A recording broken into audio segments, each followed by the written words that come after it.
But God took care of Moses. Yes, Keep reading the Bible. God said, I will bury Moses. Y'all leave Moses alone and let Joshua keep going. And Stacey will get her due. God will reward Stacey. Welcome to this week's Wacky Moments of Leftist Extremism. The red wave that many expected this midterm election didn't come, but the GOP still had enough victories on Tuesday to get leftist media panties all in a twist. And boy, were they upset about the early loss of Stacey Abrams in Georgia. Before the polls were even closed on Tuesday, MSNBC was posing a danger to democracy by questioning the legitimacy of the election by blaming those who have previously questioned elections.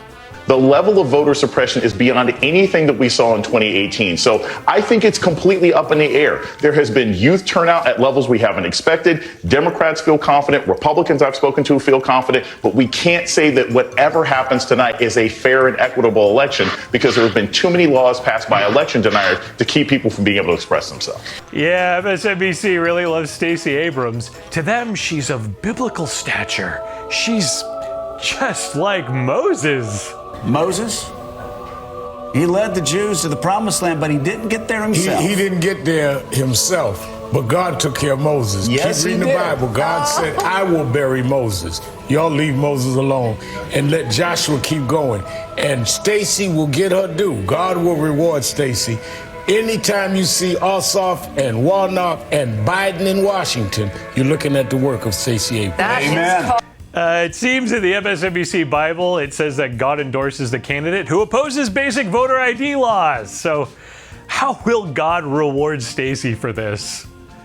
And Stacey will get her due. God will reward Stacey. See, my initial thoughts would be with a lowly rated MSNBC program, but MSNBC actually has bigger plans as their favorite leftists could only possibly fail upward.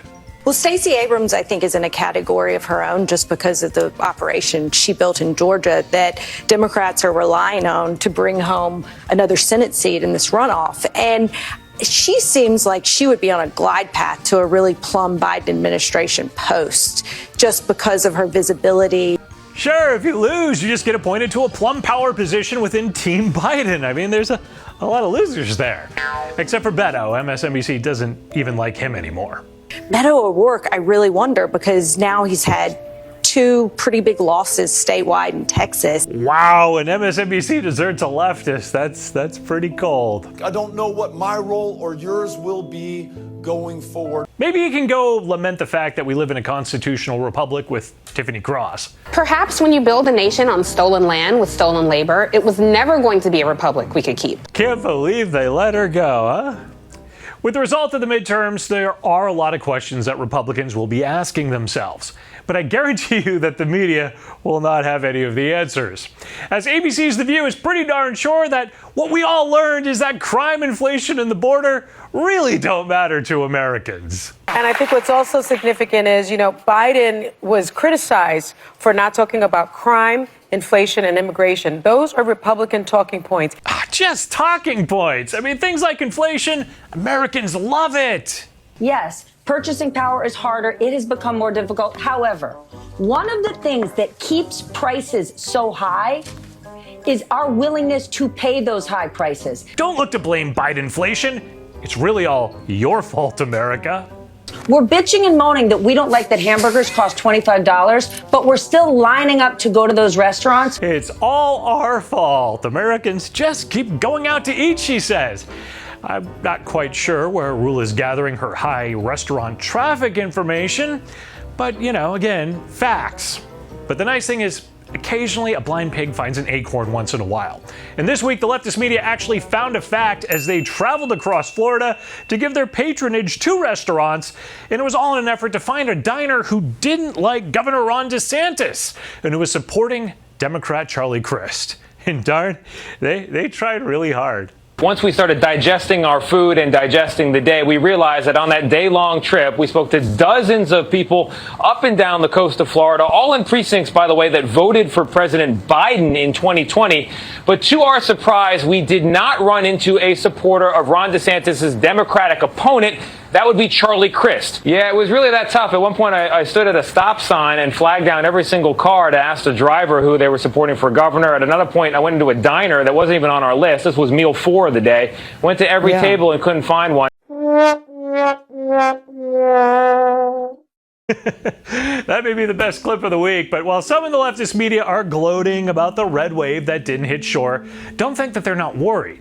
It looks like the GOP will take the House, and there's talk about hearings on Biden family business dealings, a thought that strikes fear in the heart of ABC's Jonathan Karl. I'm hearing a lot, though, of talk about investigations into Hunter Biden, FBI, all things Anthony Fauci, Republicans talking about going, all in if they take control, particularly the House. Is that really what you're campaigning on, to have massive investigations into all? I mean, what kind of party would hold partisan committee hearings while serious things like inflation and gas prices are going on? Karl can't stop whining about this. It's impeachment talk. I mean, I've gone through, I can count at least 3 members of the Biden cabinet that Republicans have talked about impeaching. And obviously, there have already been impeachment resolutions introduced, many of them, for Biden himself. Would that be a mistake for Republicans to go in? Imagine impeachment hearings. Karl just can't let that go. He's really concerned. This involves a Democrat, after all. I mean, common sense, kitchen table issues, that's what you've been talking about. Is that what voters have in mind, an impeachment of Joe Biden? Because, I mean, I'm hearing that a lot. Imagine holding impeachment hearings when people are concerned about real kitchen table issues. I mean, that would almost be as bad as holding impeachment hearings at a time when a worldwide pandemic was spreading. I mean, that would never happen. It would be far too partisan. Right, Jonathan? Is that what voters have in mind, an impeachment of Joe Biden? Because, I mean, I'm hearing that a lot. I'm Eric Shiner for MRC-TV, asking you to have a peach of a time. Check out the great gear at the MRC Store. Please visit the MRC homepage and make a donation to us. Help keep videos like this coming. Be sure to check out MRCTV.org for the latest in information, entertainment, and videos from the entire MRC-TV crew. It always helps when you like, share, and subscribe to these videos on the platforms that let you see us. We appreciate that. We'll be back next week with the latest in leftist media madness.